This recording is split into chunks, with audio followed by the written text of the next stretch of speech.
ሰላም ለእናንተ ይሁን። የተወደዳችሁ ቅዱሳን የተገለጠ ሕይወት ዓለም አቀፍ ቤተክርስቲያን ሜምበርስ አብሮ ሰራተኞች ሁሉ በአጠቃላይ በጌታ በኢየሱስ ክርስቶስ ስም ሰላም እላችኋለሁ።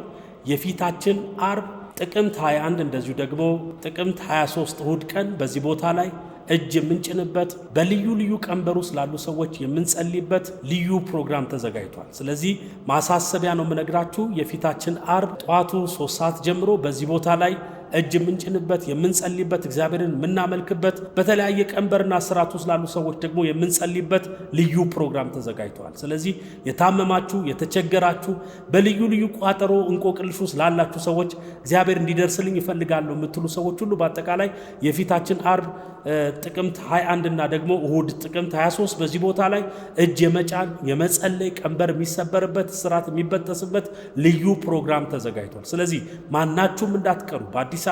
በአዲስ አበባ ዙሪያ ሁሉ ያላችሁ የተቸገራችሁ ግራ የገባችሁ እግዚአብሔር እንዲደርስላችሁ የምትፈልጉ ሁሉ ሰዎች ሁሉ በአጠቃላይ እጅ በመጫን የምንጸልይበት ጊዜ ይኖረናል። ጌታ ኢየሱስ ክርስቶስ ለደቀ መዛሙርቱ ኃላፊነት ተሰጧቸው ከሄደ በኋላ ጴጥሮስ ያደረገውን የመጀመሪያ ታምራት እናያለን። ሐዋርያት ሥራ ምዕራፍ 1 ቁጥር 6 ላይ ጴጥሮስ ግን እኔ ብርና ወርቅ የለኝም፣ ነገር ግን ያለኝን እሰጥሃለሁ፣ በናዝሬቱ በኢየሱስ ክርስቶስ ስም ተነስተ በእግር ተመላለስ አለው። ቀኝ እጁንም ይዞ አስነሳ፣ ወዲያውም እግሩና ቁርጭምጭሚቱ በረታ፣ ዘሎም ቀጥ ብሎ ቆመ፣ መራመድም ጀመረ ይላል። ይሄ ረጅም ዓመት ሙሉ በቤተ መቅደስ ላይ የነበረ ሰው ምጽዋት ይለምን የነበረ ሰው ጴጥሮስ መጥቶ የምንሰጥ ብርና ወርቅ የለኝም ግን ያለኝን እሰጥሃለሁ ብሎ ይዞ ካስነሳው በኋላ መራመድም ጀመረ ይላል። የአዲስ ጅማሬ ቀን ይሆንልናል። አርብ ጥቅምት 21 በዚህ ቦታ ላይ አዲስ ነገር የሚጀምሩ ሰዎች ይኖራሉ።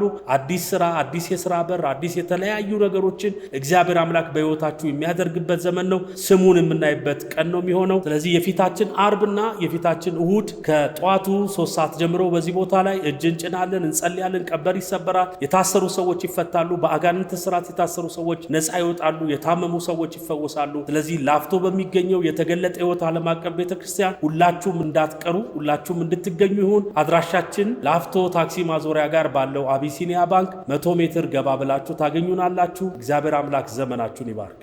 ተባረኩ።